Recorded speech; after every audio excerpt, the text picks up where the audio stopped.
السلام علیکم۔ Islamic world channel پر آپ سب لوگوں کو خوش آمدید۔ ناظرین، ناموس رسالت کی حفاظت شفاعت رسول صلی اللہ علیہ وسلم کی ضمانت ہے۔ ناظرین، 7 ستمبر 1974 یہ وہ تاریخ ساز دن ہے جس دن پاکستان کی نیشنل اسمبلی نے کثرت رائے سے یہ فیصلہ کیا کہ مرتد قادیانیوں کو دار اسلام سے خارج کر دیا اور قیامت تک ان کو کافر قرار دیا گیا ہے۔ اسی لیے 7 ستمبر کو پاکستان سمیت دنیا بھر کے مسلمان یوم تحفظ ختم نبوت صلی اللہ علیہ وسلم مناتے ہیں۔ اس بارے میں ہمارے مذہبی اسکالرز کیا کہتے ہیں، آئیے دیکھتے ہیں۔ ختم نبوت کے دو مفہوم، یہ دو مفہوم کیا ہیں اس کو آپ آسانی سے سمجھ سکتے ہیں۔ اردو میں بھی، ہماری اپنی زبان میں بھی ختم کے دو مفہوم ہیں۔ مثلا پیسے ختم ہو گئے، پہلے پیسے تھے اب نہیں رہے، کسی شے کا پہلے وجود تھا اب نہیں ہے، یا پنجابی میں کوئی کہے دانے مک گئے، پہلا تھا کچھ گندم تھی یا کوئی اور شے تھی اب نہیں ہے۔ یہ ختم نبوت کا ایک مفہوم ہے کہ وہ نبوت جو چلی آ رہی تھی حضرت آدم علیہ السلام سے، اس لیے کہ پہلے نبی حضرت آدم تھے، وہ نبوت جو چلی آ رہی تھی وہ ختم ہو گئی، اب حضور کے بعد کوئی نبوت نہیں۔ لیکن ایک دوسرا مفہوم اس کا کیا ہے؟ آپ کو معلوم ہے اسکول کا طالب علم کہتا ہے میں نے اپنا ہوم ورک ختم کر لیا، اب اس کے معنی کیا ہے؟ کامل کر لیا، مکمل کر لیا، پورا کر لیا، میں نے اپنا کام پورا کر لیا۔ ختم کا یہ دوسرا مفہوم ہے جس کی روح سے نبوت اور رسالت حضور پر کامل ہوئی۔ ذرا نوٹ کیجئے، پہلا مفہوم اپنی جگہ پر ایک واقعہ ہے، حقیقت ہے، لیکن اس میں فضیلت کی کوئی بنیاد نہیں ہے۔ ایک چیز چلی آ رہی تھی، آتے آتے ختم ہو گئی، چلیے واقعہ تو ہے، اس میں فضیلت کا کیا مفہوم ہوا؟ حضور کی عظمت کا کوئی پہلو سامنے نہیں آتا۔ بلکہ اگر آپ اس کو ٹھنڈے دل سے غور کریں، نبوت رحمت ہے، نبوت تو نوع انسانی کی ہدایت کا ایک سلسلہ تھا، تو جہاں سے وہ شروع ہوئی ہے اس کی فضیلت زیادہ ہوگی بنسبت اس کے کہ جہاں آ کر وہ ختم ہو گئی۔ تو نوٹ کیجئے میری بات کو دوبارہ، یہ واقعہ ہے اپنی جگہ پر، لیکن اس کے اندر فضیلت کا پہلو نہیں ہے، اس میں حضور کی عظمت کا کوئی انکشاف نہیں ہوتا۔ حضور کی فضیلت کا پہلو ہے تو اس میں ہے کہ نبوت آپ پر کامل ہو گئی، رسالت کی آپ پر تکمیل ہو گئی۔ یہی وجہ ہے کہ ہم دیکھتے ہیں قرآن مجید میں اور حدیث میں حضور کے ضمن میں خاص طور پر تکمیل، اکمال، اتمام، تتمیم، یہ الفاظ بکثرت استعمال ہوئے۔ الیوم اکملت لکم دینکم، یہ اکمال کا لفظ ہے، کامل کر دینا۔ آج کے دن ہم نے تمہارے لیے تمہارے دین کو کامل کر دیا۔ واتممت علیکم نعمتی، تم پر اپنی نعمت کو کامل کر دیا، مکمل کر دیا، اس کا اتمام فرما دیا۔ ورضیت لکم الاسلام دینا، اور اب ہمیشہ کے لیے قیامت تک کے لیے تمہارے لیے اسلام کو پسند کر لیا دین کے اعتبار سے۔ اسی طرح آپ کو معلوم ہے 2 مرتبہ آیا واللہ متم نورہ ولو کرہ الکافرون، اتمام، اللہ اپنے نور کا اتمام فرما کر رہے گا چاہے یہ کافروں کو کتنا ہی ناگوار ہو۔ وَيَأْبَى اللَّهُ إِلَّا أَن يُتِمَّ نُورَهُ، اللہ کو ہرگز منظور نہیں مگر یہ کہ وہ اپنے نور کا اتمام فرما کر رہے گا، وَلَوْ كَرِهَ الْكَافِرُونَ، چاہے یہ کافروں کو کتنا ہی ناگوار ہو۔ پہلی آیت سورہ صف کی تھی، دوسری آیت سورہ توبہ کی ہے۔ اسی طرح حدیث میں آتا ہے انما بعثت لأتمم مکارم الاخلاق، مجھے اس لیے بھیجا گیا کہ میں اخلاق کے جو بلند مقامات ہیں ان کی تکمیل کر دوں، اتمام کر دوں۔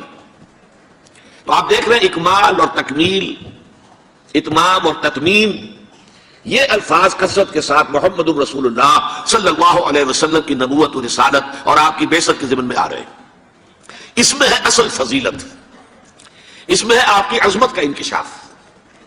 یوں سمجھیے کہ ایسا نہیں ہے کہ ایک فصیل تھی جس کی اونچائی برابر تھی اور چلی آ رہی تھی، ایک جگہ آ کے ختم ہو گئی۔ یہ ختم نبوت کا پہلا مفہوم ہے۔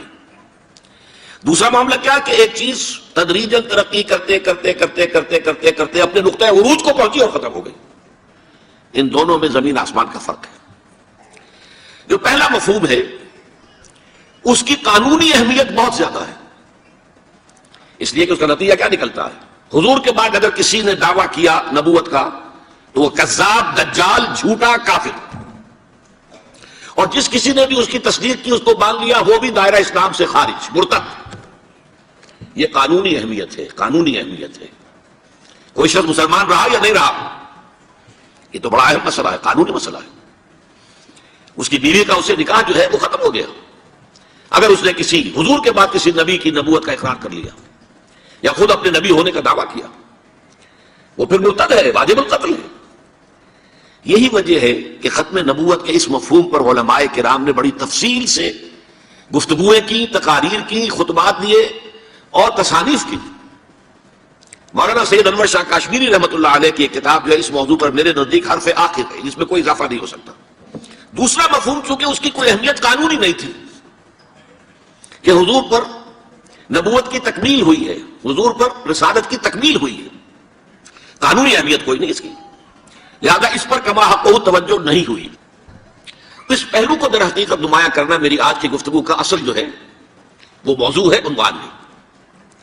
یہی وجہ ہے کہ آپ دیکھتے ہیں کہ علماء کرام کی تقاریر میں ختم نبوت پر جب بھی گفتگو ہوگی صرف ایک آیت قرآن مجید کی ہے جو پیش کی جاتی ہے. سورہ احزاب کی آیت ما کان محمد ابا احد من رجالکم ولکن رسول اللہ وخاتم النبیین.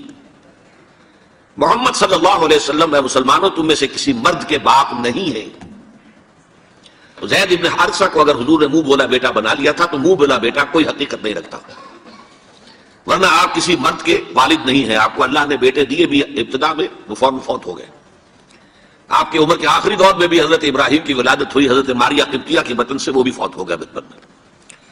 تو ما کان محمد ابا احد من رجالکم ولکن رسول اللہ وخاتم النبیین. وہ تو اللہ کے رسول ہیں اور نبیوں کی مہر ہے، مہر لگ گئی، اب یہاں سے کوئی اور شے نہیں نکل سکتی، یہ بند ہو گیا راستہ، یہاں سے اب کسی اور نبوت کے اجرا کا سوال پیدا نہیں ہوتا. اور یہ آج کس کانٹیکسٹ میں آئی ہے؟ عرب میں ہمیشہ سے رواج چلا آ رہا تھا، اور یہ ان کے یوں سمجھیے تہذیب اور ثقافت کا ایک جزو لازم تھا. کسی کا اگر منہ بولا بیٹا ہے اور اس کا انتقال ہو گیا یا اس نے اپنی بیوی کو طلاق دے دی، تو منہ بولے بیٹے کی مطلقہ بیوی یا بیوہ، اس سے وہ شخص جو ہے باپ، وہ کبھی نکاح نہیں کر سکتا. وہ حرام مطلق. شریعت میں یہ نہیں ہے. شریعت میں سلمی بیٹے کی بیوی جو ہے وہ حرام مطلق ہے. وہ بیوہ ہو جائے، وہ مطلقہ ہو جائے، باپ شادی نہیں کر سکتا، ناممکن، محرمات ابدیہ میں سے ہے. لیکن منہ بولے بیٹے کی کوئی حیثیت نہیں. اس رسم کو توڑنے کے لیے اگر خود حضور صلی اللہ علیہ وسلم اس پر عمل نہ کرتے تو کسی طرح بھی یہ صورت ختم نہیں ہو سکتی. یہی وجہ ہے کہ حضرت زینب سے جبکہ انہیں طلاق دے دی تھی، حضرت زید ابن حارثہ نے، اللہ تعالیٰ نے نکاح کر دیا حضرت زینب کا حضور کے ساتھ آسمان پر. زمین پر نکاح بعد میں ہوا ہے. اور یہاں فرمایا اگر اب محمد یہ کام نہ کرتے تو ان کے بعد میں کوئی نبی آنے والا ہے نہیں، لہذا اس غلط رسم کی اصلاح کی کوئی شکل نہ ہوتی اگر یہ کام نہ ہوتا کہ خود محمد رسول اللہ صلی اللہ علیہ وسلم اپنے منہ بولے بیٹے زید ابن حارثہ کی مطلقہ حضرت زینب سے شادی نہ کرتے. یہ اس معنی میں قانونی جو مفہوم ہے ختم نبوت کا، اس کے اعتبار سے ریلیونٹ آیت ہے، اس میں کوئی شک نہیں. لیکن میں نے جو دوسری آیتیں پڑھی وہ ختم نبوت کے دوسرے مفہوم کے اعتبار سے، فضیلت والا مفہوم، آپ کی عظمت والا مفہوم، آپ پر تکمیل ہوئی ہے رسالت کی اور نبوت کی. اس کے ضمن میں آیات پر تو گفتگو بعد میں ہوگی. میں یہ ختم نبوت کے دو مفاہیم جو میں نے بیان کیے ہیں ان کے اعتبار سے آپ کو بعض حدیثیں سنا دینا چاہتا ہوں. دیکھیے، ایک جامع ترمذی میں روایت ہے حضرت ثوبان سے رضی اللہ تعالی عنہ. حضور نے فرمایا انہ سیکون فی امتی ثلاثون کذابون کلہم یزعم انہ نبی وانا خاتم النبیین لا نبی بعدی. آپ نے فرمایا میری امت میں 30 افراد ایسے اٹھیں گے جو دجال ہوں گے، کذاب ہوں گے، جھوٹے ہوں گے. ان میں سے ہر شخص جو ہے یہ گمان کرتا ہوگا اپنے بارے میں کہ وہ نبی ہے، حالانکہ میں خاتم النبیین ہوں. اور خاتم النبیین کے معنی کیا؟ لا نبی بعدی، اب میرے بعد کوئی نبی نہیں ہوگا. اس قانونی مفہوم کو بہت ہی عمدگی کے ساتھ یہاں واضح کر دیا گیا کہ اب چاہے دجال اٹھیں گے، حضور کے اپنے زمانے میں اٹھ گئے تھے، پھر اس دور میں تو بڑی تیزی کے ساتھ، بڑی رفتار جو ہے تیز ہو گئی ہے، زمانہ آخری آ رہا ہے. وہ 30 کی تعداد اب جو ہے پوری ہونی ہے. بہاءاللہ ایران میں اٹھا، غلام احمد قادیانی ہندوستان میں اٹھا. ابھی آپ کے ہاں ایک یوسف صاحب تھے، ان کو ویسے ہی ایک شخص نے گولی مار دی ہے سائیوال جیل میں، ورنہ وہ بھی کہتے تھے میں محمد ہوں صلی اللہ علیہ وسلم. معاذ اللہ ثم معاذ اللہ ثم معاذ اللہ. پچھلے دنوں خبر آئی تھی کہ ملتان میں کسی نے نبوت کا دعویٰ کر دیا ہے، وہ گرفتار کیا گیا، اس پر مقدمہ چل رہا ہے. تو یہاں حضور نے فرما دیا کہ 30 ہوں گے ایسے افراد میری امت میں سے کہ جو دعویٰ کریں گے وہ جھوٹے ہوں گے کذابون، اور جو دعویٰ کریں گے نبوت کا حالانکہ میں خاتم النبیین ہوں اور میرے بعد کوئی نبی نہیں۔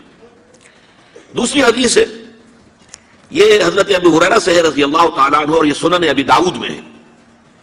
لا تقوم الساعۃ، حضور نے فرمایا قیامت قائم نہیں ہوگی حتی یخرج 30 دجالون، جب تک کہ 30 دجال ظاہر نہ ہو جائیں، کلہم یزعم انہ رسول اللہ، جن میں سے ہر شخص یہ کہے گا اور سمجھے گا کہ میں اللہ کا رسول ہوں۔ یہ دو حدیثیں ہیں لا نبی بعدی کے مفہوم کے اندر، قانونی مفہوم جو ختم نبوت کا یہ مفہوم ہے کہ آپ کے بعد کوئی نبی نہیں۔ دوسری حدیث سنیے، اس میں تکمیل نبوت کا تصور آ رہا ہے، بڑی پیاری حدیث ہے، حضرت ابو ہریرہ رضی اللہ تعالیٰ عنہ سے مروی ہے، اور اس حدیث کی سند بہت قوی ہے، متفق علیہ، بخاری اور مسلم دونوں میں۔ حضور فرماتے مثلی و مثل الانبیاء، میری اور سابقہ انبیاء کی مثال ایسے ہے کہ مثل قصر، ایک ایسا محل کسی ہے، احسن بنیانہ، اس کی تعمیر بہت عمدہ کی گئی، بہت شاندار قصر تعمیر کیا گیا، وَتَكَ مِنْهُ مَوْضَعَ لَبْنَةٍ، لیکن ایک اینٹ کی جگہ چھوڑ دی گئی، ایک جگہ پر رکھنا چھوڑ دیا گیا، وہ کمی ایک تھی کہ جو اس کے اندر باقی تھی۔ فَطَافَ بِهِ النَّظَارُ يَتَعَجَّبُونَ مِنْ حُسْنِ بُنْيَانِهِ، تو اس محل اور قصر کا طواف کرتے تھے لوگ، ارد گرد گھومتے تھے اور بہت تعجب کرتے تھے، کتنی شاندار عمارت ہے، کتنی عظیم عمارت ہے، کیسا عالی شان محل تعمیر کیا گیا ہے۔ الا موضع تلک اللبنہ، سوائے اس ایک اینٹ کی کمی کے جو عجیب محسوس ہوتی تھی کہ ایک اینٹ کی کمی کیوں رکھ دی گئی۔ اب حضور فرماتے ہیں فکنت انا، وہ اینٹ میں ہوں، صدقت موضع اللبنہ، میں نے اس اینٹ کے رکھنے کو پورا کر دیا ہے۔ ختم بی البنیان، میرے ذریعے سے قصر رسالت کی تکمیل ہو گئی ہے، وختم بی الرسل، اور میرے ذریعے سے مجھ پر رسالت کا اختتام ہو گیا۔ اب یہاں محل اور محل میں ایک کمی اور اس کمی کا آپ کے ذریعے سے پورا ہو جانا، یہ ہے تکمیل نبوت و رسالت کا معاملہ۔ تو میں نے اپنا پہلا مضمون پورا کیا، ختم نبوت کے دو مفہوم۔ اب آئیے ختم نبوت کے قانونی تقاضے۔ ختم نبوت کا وہ پہلو کہ جو شخص بھی اب حضور کے بعد کوئی نبوت کا دعویٰ کرے گا یا کیا ہے، وہ دجال، کذاب، جھوٹا، کافر، مرتد، واجب القتل، یہ اس کا قانونی تقاضا ہے۔ بدقسمتی سے صورت کیا ہوئی، عالم اسلام میں اس سے پہلے جب بھی کسی نے یہ کام کیا، جب تک مسلمانوں کی حکومتیں تھیں، انہیں قتل کر دیا گیا۔ آپ کو معلوم ہے کہ حضور کے فوراً بعد جو کھڑے ہو گئے تھے مسلمہ کذاب اور بڑے بڑے مدعیان نبوت، ان کے خلاف جہاد کیا گیا، ان کو قتل کیا گیا، تہہ تیغ کیا گیا۔ بہاء اللہ ایران میں اٹھا تو وہاں چونکہ بہرحال مسلمانوں کی حکومت تھی، قتل کر دیا گیا۔ اب بھی کوئی بہائی ایران میں نہیں رہ سکتا، سب وہاں سے بھاگ چکے، کوئی نہیں رہ سکتا، کوئی وہاں آئے گا تو قتل کر دیا جائے گا۔ لیکن یہاں معاملہ یہ تھا کہ انگریز کی حکومت تھی، انگریز کی حکومت میں ہر شخص کو کھلی چھوٹ تھی۔ اکبر الہ آبادی رحمۃ اللہ علیہ نے بڑے خوبصورت الفاظ کے اندر وہ نقشہ کھینچا ہے، گورنمنٹ کی خیر یارو مناؤ، گلے میں جو آئے وہ تانے اڑاؤ، کہاں ایسی آزادیاں تھی میسر، انا الحق کہو اور پھانسی نہ پاؤ۔ اگر اسلامی حکومت ہوتی، مسلمان حکومت ہوتی، چاہے آل بیاری اسلامی حکومت نہ بھی ہوتی، مسلمانوں کی حکومت ہوتی، تو جس نے انا الحق کہا منصور، وہ سولی چڑھا دیا گیا نہیں؟ جس نے نبوت کا دعویٰ کیا وہ قتل کر دیے گئے کہ نہیں؟ انگریز کی حکومت تھی، گورنمنٹ کی خیر یارو مناؤ، گلے میں جو آئے وہ تانے اڑاؤ، خدائی کا دعویٰ کر دو، نبوت کا دعویٰ کر دو، رسالت کا دعویٰ کر دو، کوئی پوچھنے والا نہیں، کوئی پکڑنے والا نہیں، کسی دارو گیر کا کوئی اندیشہ ہی نہیں۔ کہاں ایسی آزادیاں تھی میسر، انا الحق کہو اور پھانسی نہ پاؤ۔ اسی زمانے میں ایک واقعہ یہ ہوا تھا، غلام احمد قادیانی نے ایک دعوتی خط لکھا کابل کے حکمران، اب میں بھول رہا ہوں کہ وہ امیر دوست محمد خان تھے یا امیر عبد الرحمن خان تھے، ان دونوں میں سے کسی کے سامنے وہ خط پہنچا۔ جیسے کہ حضور نے خطوط بھیجے تھے قیصر کو، کسریٰ کو، تو اس کو بھی شوق چرایا کہ میں بھی تو اب نبی ہوں، نبوت کا دعویٰ کر چکا ہوں، تو مجھے پڑوس کا کابل جو ہے افغانستان، وہاں کے بادشاہ کو دعوت دینی چاہیے کہ وہ مجھ پر ایمان لائے۔ جب وہ خط وہاں پہنچا ہے تو امیر کابل نے اسی خط پہ 2 الفاظ لکھ دیے اور واپس کر دیا۔ الفاظ کیا تھے؟ ای جا بیا، یہاں آؤ ذرا اور یہاں آ کر تم دعویٰ کرو نبوت کا۔ یہ تم انگریز کی چھتری تلے بیٹھے ہوئے دعوے کر رہے ہو، انگریز کے سائے تلے جو ہے، اور انگریز جو ہے تمہیں سپورٹ کر رہا ہے، تم نے جہاد کو جو ہے ختم کر دیا، دین کے لیے حرام ہے اب دوستوں قتال، حرمت قتال۔ انگریز کو اور کیا چاہیے تھا؟ گلیڈسٹن نے جبکہ وہ وزیر اعظم تھا برطانیہ کا، اس نے کہا تھا اپنی پارلیمنٹ میں قرآن کو لہرا کر، جب تک یہ کتاب دنیا میں موجود ہے امن قائم نہیں ہو سکتا۔ یہ تو جہاد اور قتال کی بات کرتی ہے۔ تو ان کو اور کیا چاہیے تھا کہ اگر کوئی اس قتال کو ختم کر دے، منسوخ کر دے، اور مسلمانوں میں سے جذبہ جہاد اور قتال فی سبیل اللہ کو نکال دے، تو اس سے بڑی اور کیا خدمت ہوگی؟ لیکن یہ کہ اگر تمہیں یہ دعوت دینی ہے تو ذرا یہاں آؤ، یہاں آ کے یہ دعوت دو مجھے، تاکہ تمہارے 14 طبق روشن ہو، تمہیں معلوم ہو کہ اس دعویٰ کرنے کا مطلب کیا ہے۔ لیکن ایک بات میں آپ سے عرض کر رہا ہوں، ہم پر اللہ کا بڑا کرم ہوا تھا، اس میں کوئی شک نہیں۔ اس ملک میں 1974 میں جو فیصلہ ہوا قادیانیوں کے غیر مسلم اقلیت قرار پانے کا، وہ واقعہ یہ ہے کہ بہت ہی مبارک فیصلہ تھا۔ اس کے لیے تحریک جو اٹھی وہ بھی بہت ہی عمدہ تھی، بہت پرامن تھی، بہت منظم تھی۔ مولانا سید محمد یوسف بن نوری رحمۃ اللہ علیہ اس کے قائد تھے۔ کوئی سیاسی لیڈر جو ہے اس میں نمایاں نہیں تھا، خالص دینی تحریک تھی۔ پھر اس وقت ہمارے ہاں حکمران ذوالفقار علی بھٹو، حالانکہ خالص سیکولر ذہن کا آدمی، اور قادیانیوں نے اسے سپورٹ کیا تھا 1970 کے الیکشن میں۔ قادیانی سمجھتے تھے وہ تو ہمارا اپنا آدمی ہے، لیکن اللہ تعالیٰ نے اس کے ہاتھوں لیکن بہترین طریقے سے، جس پر اعتراض کیا ہی نہیں جا سکتا، پارلیمنٹ کے ذریعے سے فیصلہ کرایا۔ کوئی آرڈیننس نہیں تھا، کوئی حکم جو ہے، فرمان جو ہے وہ ایشو نہیں ہوا تھا، پارلیمنٹ کے ذریعے سے۔ اور پارلیمنٹ کی ایک کمیٹی بنائی گئی جس میں کہ موقع دیا گیا کہ قادیانیوں کے سربراہ بھی آ جائیں، لاہوریوں کے سربراہ بھی آ جائیں۔ یہ دونوں سیکٹ جو ہیں قادیانیت کے، پہلے قادیانی تھے اب وہ ربوائی ہیں، ربوے والے ہیں۔ لاہوری جیسے پہلے لاہوری تھے آج بھی لاہوری ہیں۔ ان دونوں کے سرکردہ لوگوں نے آ کر وہاں پر اس کمیٹی کے سامنے پیش ہو کر بیانات دیے اور کہا، کھل کر کہا۔ ناصر احمد اس وقت جو ہے خلیفہ تھا ان کا، مرزا طاہر احمد کا غالباً بڑا بھائی مرزا ناصر احمد۔ انہوں نے کہا ہم نبی مانتے ہیں، غلام احمد قادیانی کو ہم نبی مانتے ہیں، ڈنکے کی چوٹ کہا۔ لہذا اس کے بعد پارلیمنٹ نے فیصلہ کیا یہ غیر مسلم ہے، اور صحیح فیصلہ کیا۔